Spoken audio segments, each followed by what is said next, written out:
ಓ ಮನಸೆ ಅಂಜಲಿ ಸೂರ್ಯ ಒಂದು ಸುಮಧುರ ಪ್ರೇಮ ಕಾವ್ಯ ಭಾಗ 54. ವಿಜಯ್ಗೆ ಆಫೀಸಿಗೆ ಹೋಗೋ ಮನಸ್ಸಿರಲಿಲ್ಲ.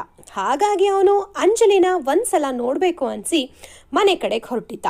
ಅವನ ಮನಸ್ಸಿನ ತುಂಬ ಅವನು ಅಂಜಲಿನ ಅವತ್ತು ನೋಡಿದ ಪರಿಸ್ಥಿತಿನೇ ತುಂಬಿ ಹೋಗಿತ್ತು. ನೆನಪಿಸಿಕೊಂಡ ಆ ಕ್ಷಣ ಅವನಿಗೆ ಮೈಯಲ್ಲಿ ರಕ್ತ ಕುದಿಯೋಕೆ ಶುರುವಾಯಿತು. ಯಾರು ಇರಬಹುದು ಅವಳನ್ನು ಹೀಗೆ ಮಾಡೋಕೆ ಹೇಳಿರೋದು ಅಂತ ಯೋಚಿಸ್ತಾನೆ ಅವನು ಮನೆ ಕಡೆಗೆ ಹೊರಟಿದ್ದ. ಆ ಕ್ಷಣ ಅವನಿಗೆ ಅಂಜಲಿಯ ಅಳು ಮುಖಾನೇ ಎದುರಿಗೆ ಬಂದ ಹಾಗಾಯಿತು. ಕಾರು ಸೂರ್ಯವರ್ಧನ್ ಮ್ಯಾನ್ಷನ್ ಮುಂದೆ ಬಂದು ನಿಂತ್ಕೊಳ್ತು. ಹೃದಯದ ಬಡಿತ ಯಾಕೋ ಹೆಚ್ಚಾಗ್ತಿದೆ ಅಂತ ಅನ್ನಿಸ್ತಾನೇ ಇತ್ತು. ಯಾವತ್ತೂ ಅವನಿಗೆ ಈ ತರಹದ ಅನುಭವ ಆಗಿರಲಿಲ್ಲ. ಯಾಕಂದರೆ ತನ್ನದೇ ಮನೆಗೆ ಹೋಗೋದಕ್ಕೆ ಅವನಿಗೆ ಯಾಕೆ ಈ ಥರ ಫೀಲ್ ಆಗ್ತಿದೆ ಅಂತ ಅವನಿಗೂ ಅರ್ಥ ಆಗ್ತಿರ್ಲಿಲ್ಲ. ಡ್ರೈವರ್ ವಿಜಯ್ಗೆ ಸರ್ ಮನೆ ಬಂತು ಅಂತ ಹೇಳ್ದ. ಆಗ ವಿಜಯ್ ವಾಸ್ತವಕ್ಕೆ ಬಂದು ಓಕೆ ಅಂತ ಹೇಳಿ ಕಾರಿಂದ ಕೆಳಗಡೆ ಇಳಿದ. ಮನೆ ಒಳಗಡೆ ಬಂದ ವಿಜಯ್ ಕಣ್ಣು ಅಂಜಲಿನ ಹುಡುಕ್ತಾ ಇತ್ತು. ಅಲ್ಲೇ ಸೋಫಾ ಮೇಲೆ ಕೂತ್ಕೊಂಡು ಕಾಫಿ ಕುಡಿತಾ ಇದ್ದ ಶರ್ಮಿಳಾಗೆ ಮಗ ಮೊದಲೇ ಕಾಲ್ ಮಾಡಿದ್ರಿಂದ ಬರ್ತಾನೆ ಅಂತ ಗೊತ್ತಿತ್ತು. ಹಾಗಾಗಿ ಅವರು ಸೋಫಾದಲ್ಲೇ ಕೂತಿದ್ರು. ಅವನು ಬಂದಿದ್ದನ್ನ ಕಿರುಗಣ್ಣಲ್ಲೇ ಗಮನಿಸಿದ್ರು. ಹಾಗೆ ಅವನೇ ಬಂದು ಮಾತಾಡಿಸ್ಲಿ ಅಂತ ಸುಮ್ಮನೆ ಕೂತಿದ್ರು. ಅವನ ಕಣ್ಣಿನ ಹುಡುಕಾಟ ಶರ್ಮಿಳಾಗೂ ಅರ್ಥ ಆಗ್ತಿತ್ತು. ಅವ್ರಿಗೆ ಒಳಗೆ ನಗು ಬರ್ತಾ ಇತ್ತು. ವಿಜಯ್ ಅಮ್ಮನ ಪಕ್ಕ ಬಂದು ಕೂತ್ಕೊಂಡ. ಅಲ್ಲೆಲ್ಲೋ ಅಂಜಲಿ ಕಾಣಿಸ್ದೇ ಇರೋದನ್ನ ನೋಡಿ ಅವಳ ಬಗ್ಗೆ ಕೇಳಬೇಕು ಅಂದ್ಕೊಂಡ್ರು ಅವನಿಗೆ ಬಾಯ್ ಬರಲಿಲ್ಲ. ಶರ್ಮಿಳಾ ಕೂಡ ವಿಜಯ್ನ ಮಾತಾಡಿಸ್ಲಿಲ್ಲ. ಮಾಮ್ ನನಗೂ ಒಂದು ಕಪ್ ಕಾಫಿ ಸಿಗತ್ತಾ ಅಂತ ಕೇಳ್ದ. ಆಗ್ಲಾದ್ರೂ ಅವಳು ಮುಂದೆ ಬರ್ತಾಳೆ ಅಂತ. ಸರಿ ಇರು ತಂದ್ಕೊಡ್ತೀನಿ ಅಂತ ಹೇಳಿ ಶರ್ಮಿಳಾ ಅವರೇ ಕಿಚನಿಗೆ ಹೋದರು. ಈಗಂತೂ ವಿಜಯ್ಗೆ ಸಿಕ್ಕಾಪಟ್ಟೆ ಕೋಪ ಬಂತು. ಆದರೆ ಶರ್ಮಿಳಾಗೆ ನಗು ತಡ್ಕೊಳ್ಳೋಕ್ಕಾಗಲಿಲ್ಲ. ಅವರು ಕಿಚನ್ಗೆ ಹೋಗಿದ್ದೆ ಜೋರಾಗಿ ನಗು ತಡೆಯೋಕ್ಕಾಗದೆ ನಗೋಕ್ಕೆ ಶುರು ಮಾಡಿದ್ರು. ಅವರ ನಗುನ ನೋಡಿ ಅಲ್ಲೇ ಇದ್ದ ಶಾರದಮ್ಮ ಅಮ್ಮವ್ರೆ ಯಾಕೆ ನಗ್ತಾ ಇದ್ದೀರಾ ಅಂತ ಕೇಳಿದ್ರು. ಆಗ ಶರ್ಮಿಳಾ ಏನಿಲ್ಲ ಶಾರದಮ್ಮ, ನನ್ನ ಮಗನಿಗೆ ಕಾಫಿ ಬೇಕಂತೆ. ಆದರೆ ಅವನಿಗೆ ನನ್ನ ಕೈ ಕಾಫಿ ಬೇಕಾ ಅಥವಾ ನನ್ನ ಸೊಸೆ ಕೈ ಕಾಫಿ ಬೇಕಾ ಅಂತ ಗೊತ್ತಾಗ್ತಿಲ್ಲ. ಅದನ್ನೇ ಯೋಚನೆ ಮಾಡ್ತಾ ನಗ್ತಾ ಇದ್ದೆ ಅಂತ ಹೇಳಿದ್ರು. ಆಗ ಶಾರದಮ್ಮನಿಗೂ ಅರ್ಥ ಆಯಿತು. ಅವರು ಸಹ ಅವ್ರ ಜೊತೆ ನಗೋಕ್ಕೆ ಶುರು ಮಾಡಿದ್ರು. ಅದೇ ಸಮಯದಲ್ಲಿ ಅಂಜಲಿ ಎಲ್ಲೂ ಕಾಣಿಸ್ತಿಲ್ಲ ಅಂತ ವಿಜಯ್ಗೆ ಕೋಪ ಬಂದಿತ್ತು. ತನ್ನ ಮನೆಗೆ ಬಂದರೂ ನನ್ನ ವಾಯ್ಸ್ ಕೇಳಿಸಿನೂ ಹೊರಗೆ ಬರಲಿಲ್ವಲ್ಲ ಅಂತ ಅವನಿಗೆ ಹುಸಿ ಮುನಿಸು ಶುರುವಾಗಿತ್ತು. ಆದರೆ ಅದನ್ನು ಏನಂತ ಅರ್ಥ ಮಾಡ್ಕೋಬೇಕು ಅಂತ ಅವನ ಮನಸ್ಸಿಗೆ ಅರ್ಥ ಆಗಲಿಲ್ಲ. ಆದರೂ ಅವನ ಚಡಪಡಿಕೆ ನೋಡಿ ಶರ್ಮಿಳಾಗೆ ಪಾಪ ಅನ್ನಿಸ್ತು. ಅವರೇ ಅಂಜಲಿನ ಕರೆದು ವಿಜಯ್ಗೆ ಕಾಫಿ ಕೊಡೋದಕ್ಕೆ ಹೇಳಿದರು. ಆ ಸಮಯದಲ್ಲಿ ಅಂದರೆ ವಿಜಯ್ ಬಂದ ಸಂದರ್ಭದಲ್ಲಿ ಅಂಜಲಿ ಗಾರ್ಡನ್ನಲ್ಲಿದ್ಲು. ಅವಳು ಮನೆ ಹಿಂದೆ ಇರೋ ಗಾರ್ಡನಲ್ಲಿದ್ದರಿಂದ ವಿಜಯ್ ಬಂದಿದ್ದು ಗೊತ್ತಿರಲಿಲ್ಲ. ಸ್ವಲ್ಪ ಹೊತ್ತು ಅಲ್ಲಿದ್ದು ಗಿಡಗಳಿಗೆ ನೀರು ಹಾಕಿ ಮನೆ ಒಳಗಡೆ ಬಂದಿದ್ಲು. ಅದೇ ಸಮಯಕ್ಕೆ ಶರ್ಮಿಳಾ ಮಗನಿಗೆ ಕಾಫಿ ಕೊಡೋಕೆ ಹೇಳಿದ್ರು. ಅವಳಿಗೆ ಮುಜುಗರ ಆದರೂ ಇದೆಲ್ಲ ಅಭ್ಯಾಸ ಆಗಲೇಬೇಕಿದ್ದರಿಂದ ಸರಿ ಅಂತ ತಲೆ ಆಡಿಸಿ ಅವಳು ವಿಜಯ್ನ ಹುಡುಕ್ತಾ ಹೊರಟ್ಲು. ವಿಜಯ್ ಅಷ್ಟರಲ್ಲಿ ಆಗಲೇ ಅವನ ರೂಮಿಗೆ ಹೋಗಿದ್ದ. ಯಾಕಂದರೆ ಅವನ ಅಮ್ಮನಿಗೆ ಹೇಳಿದ್ನಲ್ಲ ಫೈಲ್ ಬೇಕು ಅಂತ. ಸೊ ಆ ಫೈಲ್ ಅವನು ತಗೋಬೇಕಾಗಿತ್ತು. ವಿಜಯ್ ರೂಮಲ್ಲಿ ಫೈಲ್ ತಗೋತಾ ಇದ್ದ.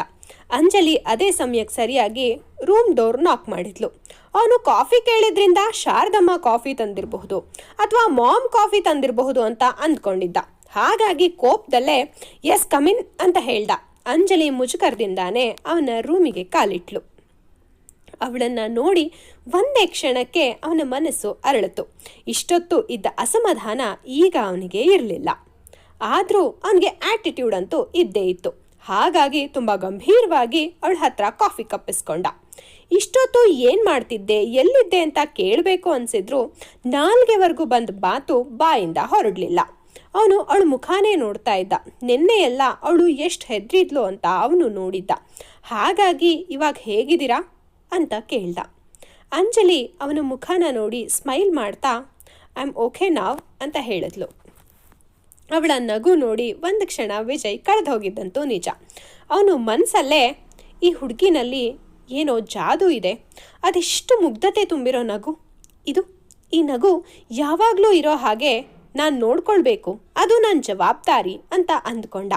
ಹಾಗೆ ಅವಳ ಬಟ್ಟೆ, ಅವಳ ಮುಖ ಎಲ್ಲವನ್ನ ನೋಡ್ತಾ ಇವಳು ಸಹಜ ಸುಂದರಿ ಅಂತ ಅನ್ನಿಸ್ದೇ ಇರಲಿಲ್ಲ ಅವನಿಗೆ. ಅಂಜಲಿ ಇನ್ನೇನೋ ಹೊರಡಬೇಕು ಅನ್ನೋವಾಗ ಅವನಿಗೆ ಗೊತ್ತಿಲ್ಲದೆ ಅವಳ ಕೈ ಹಿಡ್ಕೊಂಡ. ಅವನು ಕೈ ಹಿಡಿದ ಆ ಕ್ಷಣ ಅಂಜಲಿಗೆ ಗಾಬರಿ ಆಯಿತು. ಅವಳು ಅದೇ ಗಾಬರಿನಲ್ಲಿ ಅವನ ಮುಖ ನೋಡಿದ್ಲು. ಆಗ ವಿಜಯ್ ತಾನೇನು ಮಾಡಿದೆ ಅಂತ ತಲೆ ಕೊಡುಕೊಂಡು, 1 ಸೆಕೆಂಡ್, ಕಾಫಿ ಕುಡಿದು ಕಪ್ ಕೊಡ್ತೀನಿ, ತಗೊಂಡು ಹೋಗಿ ಅಂತ ಹೇಳ್ದ. ಅಂಜಲಿ ಸರಿ ಅಂತ ತಲೆ ಆಡಿಸಿ ಅಲ್ಲೇ ನಿಂತ್ಕೊಂಡ್ಲು. ಅವನ ಮನಸ್ಸಿನ ತುಂಬ ಗೊಂದಲನೇ ಇತ್ತು. ಆದರೆ ಅವಳ ಮನಸ್ಸಲ್ಲೇ ಯೋಚನೆ ಮಾಡ್ತಿದ್ಲು, ಇವರು ಎಷ್ಟು ಹ್ಯಾಂಡ್ಸಮ್ ಆಗಿದ್ದಾರೆ, ನೋಡಿದ್ರೆ ನೋಡ್ತಾನೆ ಇರಬೇಕು ಅನ್ಸುತ್ತೆ. ನಿನ್ನೆ ಎಲ್ಲ ಅದೆಷ್ಟು ಕೇರ್ ಮಾಡಿದ್ರು, ಇವತ್ತು ಅಷ್ಟೇ ಅದೆಷ್ಟು ಪ್ರೀತಿಯಿಂದ ಮಾತಾಡ್ತಾ ಇದ್ದಾರೆ, ಕಾಳಜಿ ತೋರಿಸ್ತಾ ಇದ್ದಾರೆ. ಆದರೆ ಇದೆಲ್ಲ ಬರೀ ನಾನು ಇವ್ರ ಮನೆಯಲ್ಲಿದ್ದೀನಿ ಅನ್ನೋ ಕಾರಣಕ್ಕೋಸ್ಕರನಾ? ಅವರು ನನ್ನನ್ನು ಜವಾಬ್ದಾರಿ ಅಂತ ಅಂದ್ಕೊಂಡಿದ್ದಾರೆ ಅಷ್ಟೇ. ನಮ್ಮಿಬ್ಬರ ಮಧ್ಯ ಅಂತ ಯೋಚಿಸ್ತಿದ್ದಾಗಲೇ ವಿಜಯ್ ಅವಳಿಗೆ ಕಾಫಿ ಕಪ್ ಕೊಟ್ಟ. ಅದನ್ನು ತಗೊಂಡು ಅವನಿಗೊಂದು ಚಂದದ ಸ್ಮೈಲ್ ಮಾಡಿದ್ಲು. ಅವನ ನಗು ನೋಡಿ ವಿಜಯ್ಗೆ ಮತ್ತೂ ಖುಷಿ ಆಯಿತು. ಅವನಿಗೆ ಮನೆಗೆ ಬಂದಿದ್ದಕ್ಕೂ ಸಾರ್ಥಕ ಆಯಿತು ಅನ್ನೋ ಭಾವನೆ ಮನಸ್ಸಲ್ಲಿ ಮೂಡಿತು. ಅವನಿಗೇ ಗೊತ್ತಿಲ್ಲದೆ ಅವನು ಅಂಜಲಿನ ತುಂಬಾ ಮಿಸ್ ಮಾಡ್ಕೋತಾ ಇದ್ದ. ಆದರೆ ಅದನ್ನು ಅವನು ಈಗಲೂ ಅವಳನ್ನು ನೋಡ್ಕೊಳ್ಳೋದು ತನ್ನ ಜವಾಬ್ದಾರಿ ಅಂತಾನೆ ಅಂದ್ಕೊಂಡಿದ್ದ. ಈ ಕಡೆ ರೂಮಿಂದ ಹೊರಗೆ ಬಂದ ಅಂಜಲಿ ಮುಖದಲ್ಲಿ ಮಂದಹಾಸ ಇತ್ತು. ಅವಳಿಗೆ ಗೊತ್ತಿಲ್ಲದೆ ಅವಳು ಕೂಡ ಅವನಿಗೋಸ್ಕರ ಚಡಪಡಿಸ್ತಾ ಇದ್ಲು. ಅವನ ಕಾಳಜಿ ನೋಡಿ ಅವನ ಬಗ್ಗೆ ಸಂಪೂರ್ಣವಾಗಿ ಅವಳು ಯೋಚನೆ ಮಾಡೋ ಹಾಗೆ ಮಾಡಿತ್ತು. ಹಾಗಾಗಿ ಶರ್ಮಿಳಾ ವಿಜಯ್ ಮನೆಗೆ ಬಂದ ಅಂದ ತಕ್ಷಣ ಅವಳ ಮುಖದಲ್ಲಿ ನಗು ಮೂಡಿತ್ತು. ಅದನ್ನು ಅವಳು ಹೈಡ್ ಮಾಡೋಕೆ ಸಾಧ್ಯನೇ ಆಗಿರಲಿಲ್ಲ. ಅದು ಶರ್ಮಿಳಾ ಕಣ್ಣಿಗೂ ಬಿದ್ದಿತ್ತು. ಹಾಗಾಗಿ ಅವರೇ ಸೊಸೆಗೆ ಕಾಫಿ ಕೊಟ್ಟು ಕಳುಹಿಸಿದ್ರು. ಅಂಜಲಿ ಕೂಡ ವಿಜಯ್ಗೆ ಕಾಫಿ ಕೊಡು ಅಂತ ಹೇಳಿದ ತಕ್ಷಣ ಏನೂ ಮಾತಾಡದೆ ಕಾಫಿ ಕಪ್ ತಗೊಂಡು ವಿಜಯ್ಗೆ ಕೊಡೋಕೆ ಬಂದಿದ್ಲು. ಅವನನ್ನು ನೋಡಿ ಅವಳಿಗೆ ತುಂಬಾ ಖುಷಿಯಾಗಿತ್ತು. ಅದನ್ನು ನೋಡ್ತಾ ಇದ್ದ ಶರ್ಮಿಳಾ ಮನಸ್ಸಲ್ಲೇ ನಕ್ಕಿದ್ರು. ವಿಜಯ್ಗೆ ಈಗ ಮನಸ್ಸಿಗೆ ನೆಮ್ಮದಿಯಾಗಿತ್ತು. ಅವಳು ನೆನ್ನೆ ನಡೆದ ಘಟನೆಯಿಂದ ಬೇಜಾರು ಮಾಡ್ಕೊಂಡಿರ್ತಾಳೆ ಅಂತ ಅಂದ್ಕೊಂಡಿದ್ದ. ಆದರೆ ಅವಳ ಮುಖದಲ್ಲಿದ್ದ ನಗು ನೋಡಿ ಅವನ ಮನಸ್ಸಿಗೆ ನೆಮ್ಮದಿ ತಂದಿತ್ತು. ಅವನು ಅದೇ ಖುಷಿನಲ್ಲಿ ಯಾವುದೋ ಒಂದು ಫೈಲ್ ಹಿಡ್ಕೊಂಡು ಬರ್ತಾ ಇದ್ದ. ಅವನು ಕೆಳಗಡೆ ಖುಷಿಯಾಗಿ ಬರೋದನ್ನು ನೋಡಿ ಅಲ್ಲೇ ಇದ್ದ ಅಂಜಲಿ ಮುಖದಲ್ಲೂ ನಗು ಮೂಡಿತ್ತು. ಶರ್ಮಿಳಾ ಮಾತ್ರ ವಿಜಯ್ ಬರೋದನ್ನು ನೋಡಿದ್ರೂ ಸಹ ಅದಕ್ಕೂ ತನಗೂ ಸಂಬಂಧನೇ ಇಲ್ಲ ಅಂತ ಹೇಳಿ ಮಗನ್ನ ಮಾತಾಡಿಸ್ದೆ ಅವರು ತಮ್ಮ ರೂಮಿಗೆ ಹೋದರು. ವಿಜಯ್ ಅಂಜಲಿ ನಗ್ನಗ್ತಾ ನಿಂತಿರೋದನ್ನು ನೋಡಿ ಕಣ್ಣಲ್ಲೇ ಅವಳಿಗೆ ಹೋಗಿ ಬರ್ತೀನಿ ಅಂತ ಹೇಳಿ ಹೊರಟ. ಅವಳು ಸಹ ಕಣ್ಣಲ್ಲೇ ರಿಪ್ಲೈ ಮಾಡಿದ್ಲು. ಆದರೆ ಇವರಿಬ್ಬರಿಗೂ ಅದು ಅವ್ರ ಗಮನಕ್ಕೆ ಬರದೇ ನಡೆದಿತ್ತು. ಅವರ ಮನಸ್ಸಿನ ಭಾವನೆ ಕಣ್ಣಲ್ಲಿ ವ್ಯಕ್ತಪಡಿಸ್ಕೊಂಡಿದ್ರು. ಅವರಿಬ್ಬರು ಅದನ್ನು ನೆನೆಸ್ಕೊಂಡು ನಗ್ತಾನೆ ಅವ್ರವ್ರ ಕೆಲಸದಲ್ಲಿ ಮಗ್ನರಾಗಿದ್ರು. ಈ ಕಡೆ ಶರ್ಮಿಳಾ ಮದುವೆಗೆ ಎಲ್ಲ ಪ್ರಿಪ್ರೇಷನ್ ಮಾಡ್ಕೋತಾ ಇದ್ರು. ಹೀಗೆ 2 ದಿನ ಕಳೆದು ಹೋಯಿತು.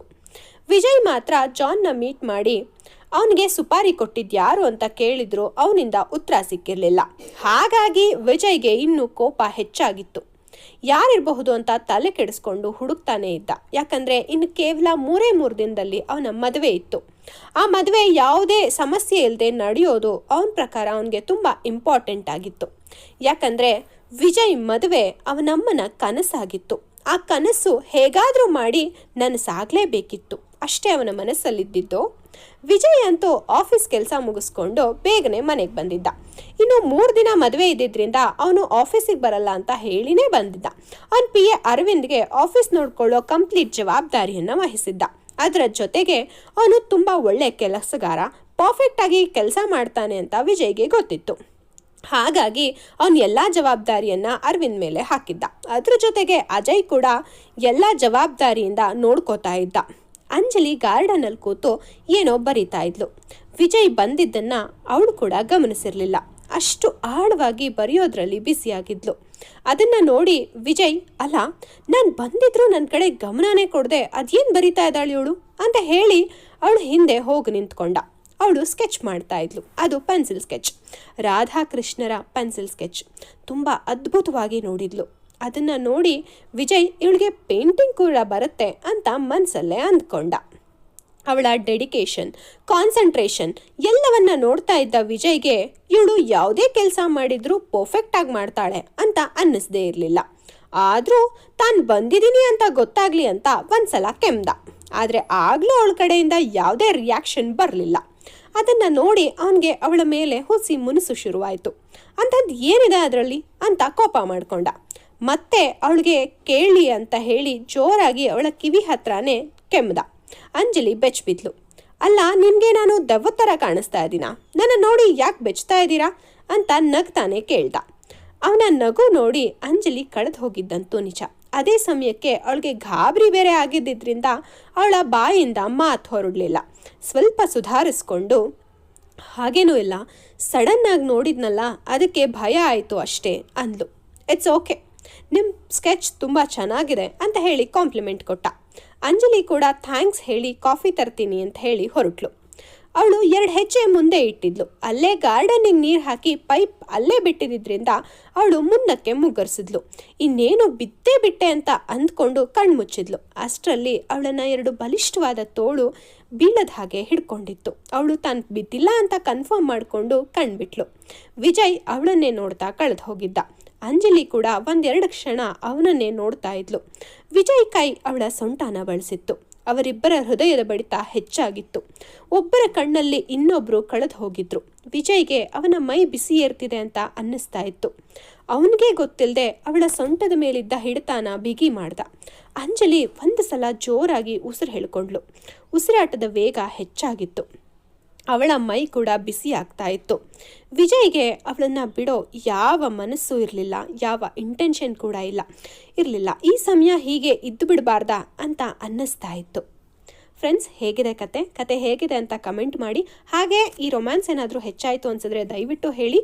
ಪ್ರೀತಿನಲ್ಲಿ ಪ್ರಣಯ ಒಂದು ಭಾಗ, ಹಾಗಾಗಿ ಅದನ್ನು ಹೇಳೋ ಪ್ರಯತ್ನ ಮಾಡ್ತಿದ್ದೀನಿ. ಬೇಡ ಅನ್ಸಿದ್ರೆ ದಯವಿಟ್ಟು ಹೇಳಿ. ಬೇಕು ಅನ್ಸಿದ್ರೆ ಅದನ್ನು ಇನ್ನೂ ಚಂದವಾಗಿ ವಿವರಿಸೋದಕ್ಕೆ ಪ್ರಯತ್ನ ಮಾಡ್ತೀನಿ. ಕತೆ ಹೇಗಿದೆ ಅಂತ ಹೇಳಿ ಕಮೆಂಟ್ ಮಾಡೋದನ್ನು ಮರಿಬೇಡಿ. ಹಾಗೆ ಯಾರೆಲ್ಲ ಇನ್ನೂ ನಮ್ಮ ಚಾನಲ್ನ ಸಬ್ಸ್ಕ್ರೈಬ್ ಮಾಡದೆ ವೀಡಿಯೋಸ್ ನೋಡ್ತಿದ್ದೀರಾ ಅವರೆಲ್ಲರೂ ದಯವಿಟ್ಟು ಸಬ್ಸ್ಕ್ರೈಬ್ ಮಾಡಿಕೊಂಡು ವೀಡಿಯೋಸ್ನ ನೋಡಿ. ಹಾಗೆ ಕತೆ ಬಗ್ಗೆ ಇನ್ನೊಂದಷ್ಟು ಹೆಚ್ಚಿಗೆ ಏನಾದರೂ ನಿಮ್ಮದು ಏನಾದರೂ ಇನ್ಪುಟ್ಸ್ ಇದ್ದರೆ ಖಂಡಿತವಾಗಿಯೂ ಹೇಳಿ. ಅದನ್ನು ಅಪ್ಲೈ ಮಾಡ್ಕೊಳ್ಳೋದಕ್ಕೆ ಟ್ರೈ ಮಾಡ್ತೀನಿ. ಪದೇ ಕತೆ ಲೇಟ್ ಆಗ್ತಿದೆ, ನನಗೆ ಗೊತ್ತಾಗ್ತಿದೆ. ಬಟ್ ಸಾರಿ, ನನಗೆ ತುಂಬ ಹುಷಾರಿಲ್ಲದೆ ಇರೋದ್ರಿಂದ ಪದೇ ಸ್ಕಿಪ್ ಮಾಡೋ ಹಾಗಾಗ್ತಾ ಇದೆ. I am really sorry.